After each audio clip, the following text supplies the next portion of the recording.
So as we said, for this season, we're going to try and do more interviews with people. The one interview we did this evening was with Anthony Verra, who had lost both of his legs in an IED explosion. Pretty interesting to hear everything he had to say about what he's gone through since he had EAS'd out of the Marine Corps and then went active duty into the Army. My name is Anthony Verra. Served in the Marine Corps from 98 to 2000. Had a 9-year break in service. Served in the Army from 2009 to 2013. I know you have good days and bad days for sure, right? I think now it's more pain level. Like when you're injured and you wake up in the hospital, they've already given you all the antidepressants and the pain meds, so you don't know what the hell's going on anyway. Once you come to realize what's going on, you start taking yourself off that stuff and you try to manage your pain level. Then after that it's more like, okay, well, what can I do? And the worst thing for me is somebody said, well, I know you can't do that. Okay, let me show you how I can do that. We'll just get right into it. Can you give us a description of the day? Yeah, we were on a foot patrol. The orders were stay out till you catch contact. We went out, it was early morning still. We found IEDs in a wall in like a makeshift village. So EOD came in, blew them up. Well, engineers blew them. Went over there to check it. I said, the area clear? They said, yeah. First step, I hit it. I remember flying through the air, hitting the ground, laying there thinking, man, I can just go to sleep right now. And then I thought about my wife and kids and I woke up. And that was the decision if I was going to live or not. And then it was up to them to do the rest. At the time, I was above the knee here and below the knee on the right side. Now I'm above the knee here and the pelvis is gone on the right side because of infection. The foot blew back into the sacrum, fractured my right elbow, left hand split down here. They got me medevaced when they were putting me on the bird. And I told the staff sergeant to make sure my guys were okay, and then they shot me up with something and I woke up 10 days later at Walter Reed.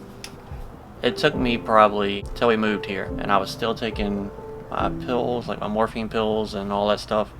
I was like, I really want to get off of it. I think I was taking like 5 milligram, and I told the VA I want to lower the dosage.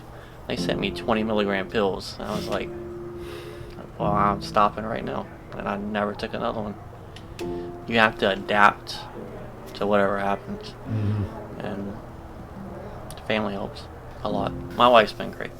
While we were in the hospital, there's 2 organizations that stand out. One of them's Help Our Military Heroes, and they give like an accessible van so you can get your wheelchair in. And there's a place called Homes for Our Troops. And when they came in the room the first time, I kicked them out because I was like, that's bullshit. You're not scamming me.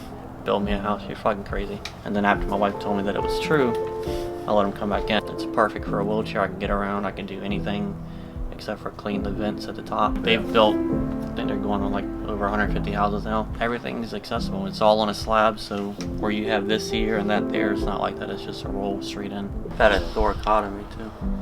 Who? Thoracotomy. What the hell's that? Cuts your rib cage.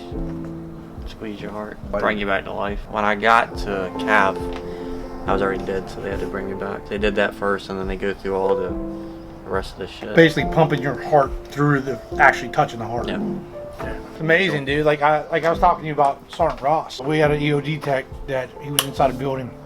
Thought we cleared it, missed one. He was a double amputee, but all the way up, he lost his groin and everything. We kept him alive. We got him to Germany, right? But it took us like 27 fucking of those gauzes, right, to stop the bleeding, because there was nothing to tourniquet. There's nothing left to tourniquet, so we're just shoving gauze up inside him, like just a fucking quick clot gauze to stop the bleeding. Doc Pukey fucking saved his life 100%. Like, it wasn't me, it was Doc Pukey. Pukey was not his real name, right? That was his real name, Doc Pukey. Yeah, literally taking fire. This motherfucker dove into fire and was like in there fucking stuffing this kid's fucking shit. But we went and saw him at Bethesda when he was up there. That was 2010, 2011 time frame. So when I was in Fallujah, right, we had 171 casualties and 21 KIA. No shit. Yeah, that was Fallujah. It was fucking brutal, dude. And that's like talking to these young Marines nowadays, especially 03s, fucking They're like, oh, I want to go to war. I want to go to war. It's like, no, you fucking don't want to go to war. It's not what you think. But yeah, it is. That's what we fucking train for. It's like, yeah. I thought the same thing, you know. Then I was a gunny dodging bullets, and a lot slower than I was when I was a sergeant, and I didn't want to be there anymore, you know. We had kids that fucking broke down, fucking cried, you name it. One of the clearest ones that I remember is one of the squad leaders who we had Carpenter get shot in the neck. We were able to get him out of there. Parents pulled the plug in Germany because he was brain dead and stuff. Skaggs was his name, squad leader.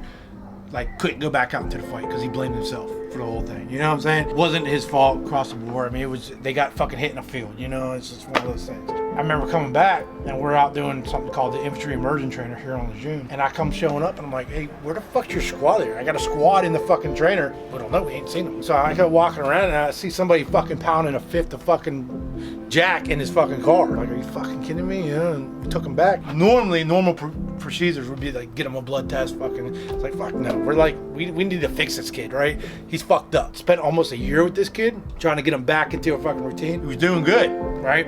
I leave, I go to Okinawa, right? This kid fucking goes to SOI, actually is doing good things, becoming an instructor at SOI. Then he fucking kills himself. It's like, fuck, man. Because nobody follows up after the fact. It's like you lose track because you get shipped away, you get moved somewhere else. And that's the kids that fucking, it sucks, you know what I'm saying? Yeah. Somebody wasn't keeping up with him and he fucking ended up killing his wife and then fucking killing himself. It's like, fuck, man. Yeah. But we knew he had problems, you know? Vera, I'm going to let you go. I'll let Matt finish whatever he's got to do. Right, so you're gonna go kill those people, wouldn't you? Yeah, well, I'd probably still walk outside and take a shit. Come on, Paulo.